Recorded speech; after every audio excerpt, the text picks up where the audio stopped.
La femme a soudainement ressenti une étrange sensation dans son bras. Immédiatement après, les veines à l'intérieur ont formé une ligne. Tu es le garçon. Elle a regardé le garçon avec horreur. Elle est tombée sur le sol en état de choc, et a convulsé violemment. C'était bizarre. Qui contrôlait son corps? Peut-être que c'était les gens. Chaque soir dans cette ville, il y avait une scène étrange dans cette ville. Le shérif sonnait une cloche et demandait à chacun de se dépêcher de rentrer chez soi. À ce moment-là, quoi que vous fassiez, vous devez arrêter immédiatement. Rentrez chez vous immédiatement. Parce qu'ici, la nuit, il est temps pour un autre groupe de personnes de s'occuper de leurs affaires. Quand vous fermez les portes et les fenêtres, accrochez une pierre sacrée sur la porte. Ces gens ne peuvent pas entrer. Ça a été un bon 96 jours. À cette époque, Frank était ivre dans un bar. Le greffier n'a pas pu le réveiller. Sa femme et sa fille attendaient anxieusement qu'il rentre à la maison. Il commençait à faire sombre. Sa femme a dû verrouiller la porte. La petite fille avait prié et allait se coucher. Soudain, elle a entendu frapper à la fenêtre. Megan, it's Grandma.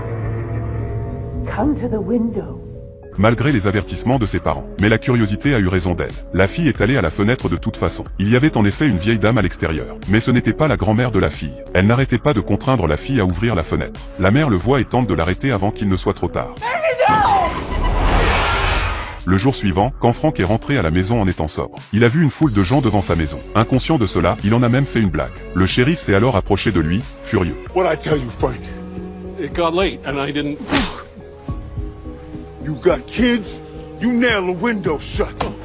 You nail the motherfucking window shut.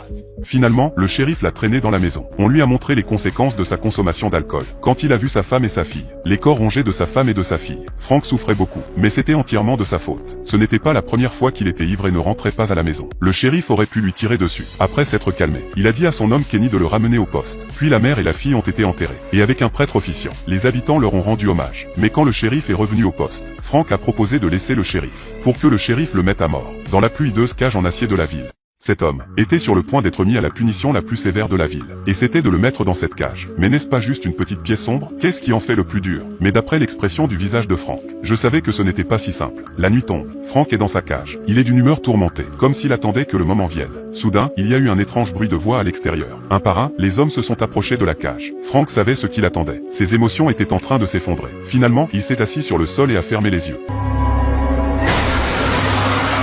Le lendemain, le shérif est venu récupérer son corps. En regardant son corps rongé, le shérif était désemparé. Ce n'était pas le résultat qu'il voulait. Frank était déterminé à mourir pour expier les péchés de sa femme et de sa fille. Le shérif a dû faire en sorte que ça arrive. Donc si cette ville était si horrible, pourquoi les gens ne partent-ils pas pendant la journée? C'est parce qu'à partir du moment où vous entrez dans la ville, il n'y a pas de retour en arrière. Comme cette famille, ils voyageaient dans leur caravane. Mais quand ils sont arrivés à la frontière de la ville, un grand arbre bloquait le chemin. Puis une bande de corbeaux est apparue, planant dans l'air, croissant. La famille est montée dans la voiture et a eu peur. Ils ont fait un détour par la ville. Papa Jim est sorti de la voiture pour demander son chemin. Mais bizarrement, tout le monde l'a ignoré. Finalement, le shérif lui a dit « Suis la route et tu arriveras à l'autoroute ». Mais le shérif savait très bien qu'il ne sortirait jamais de cette ville. Mais il n'y avait pas de raison d'en parler. La seule façon d'y croire était de les laisser vivre l'expérience par eux-mêmes. Et assez sûr, après qu'il ait marché le long de la route pendant un certain temps, ils ont revu la maison familière. La femme a dit que la voiture allait peut-être trop vite. Ils avaient manqué la jonction avec l'autoroute. Alors ils ont continué à essayer. Cette fois, ils étaient sûrs de suivre une route droite. Et ils n'ont pas manqué la jonction avec l'autoroute. Mais la réalité était qu'il était de retour à la case départ. Et il se rend compte que les choses sont un peu plus mauvaises. Jim a paniqué. Il a fait demi-tour et a essayé d'aller dans la direction opposée une fois de plus. Mais comme il s'en allait, il y avait une petite voiture venant de la direction opposée. Jim n'a pas eu le temps d'esquiver. Il est allé directement dans les bois sur le côté de la route.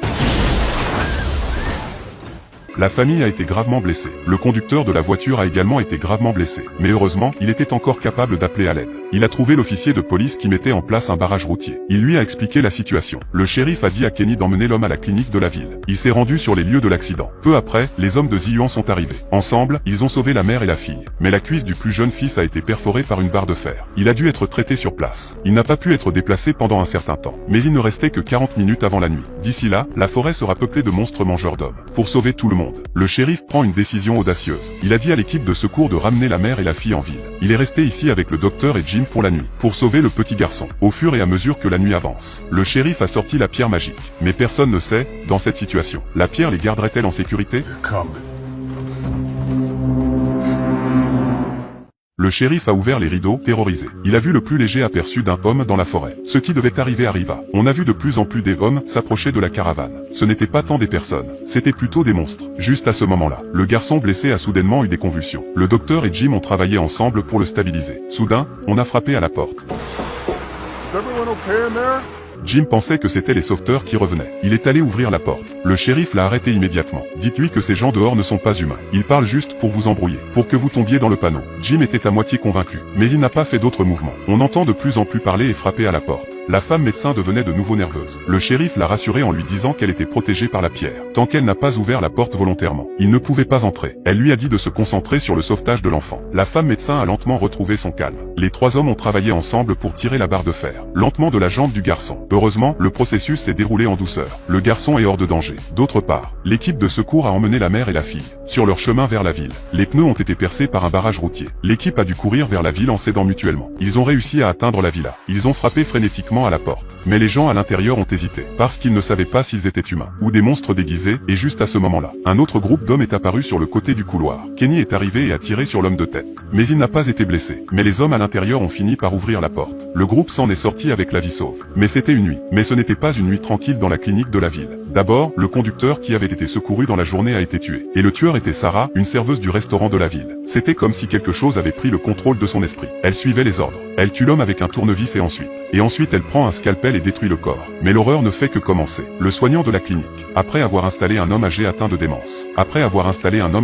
démence. Elle est allée lui apporter à manger, seulement pour voir son corps. L'aide-soignante est partie, horrifiée. Puis elle a vu les deux hommes qui souriaient à la porte. Après l'aube, quand le groupe est arrivé à la clinique, ils ont vu la porte s'ouvrir. La pierre sacrée était tombée. L'infirmière et le vieil homme ont été laissés en lambeaux. Shara, l'homme qui a tout déclenché, racontait à son frère tout ça. Elle a dit que les pommes lui ont dit que si elle faisait ce qu'il disait et faisait ce qu'il disait, elle pourrait quitter la ville et retourner dans sa propre maison. Bien que ce soit insupportable. Mais elle voulait tellement rentrer chez elle. Donc elle a dû faire cet acte égoïste. D'un autre côté, le shérif et ses hommes avaient finalement survécu à cette nuit difficile. Le garçon a été placé temporairement dans le chalet pour se remettre de ses blessures. Quand le garçon a regardé par la fenêtre, soudain, il a souri un peu.